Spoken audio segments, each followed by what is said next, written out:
Class 12 physics গাউসের উপপাদ্য ও তার প্রয়োগ থেকে একটি সমস্যা।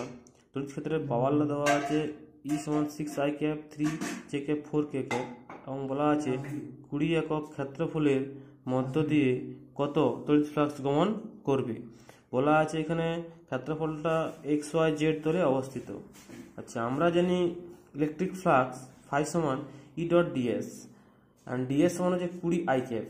এবারে কোশ্চেন হচ্ছে আই ক্যাপটা কেন হলো। ডিএস ধরো, এটা ধর তল ধরে নাম, এটা এক্স ওয়াই তল ধরে নাম, তাহলে এই লম্ব ভেক্টরটা আমার কোন দিকে হবে, এখান থেকে উপর দিকে হবে, তাই না? সেই রকম আমাকে এখানে ডিএসটা হবে 20 ইন্টু আই ক্যাপ, হ্যাঁ, মানে লম্ব ভেক্টরটা হবে আই ক্যাপ, এখানে ডিএস এর মানে ক্ষেত্রফলের লম্ব ভেক্টরটা হবে আই ক্যাপ।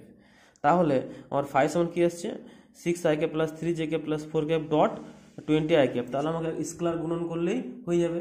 তো আই ডট আইটা 1 হয় আর বাকি জে ডট আই 0 হবে, কে ডট আই কি হবে 0 হবে।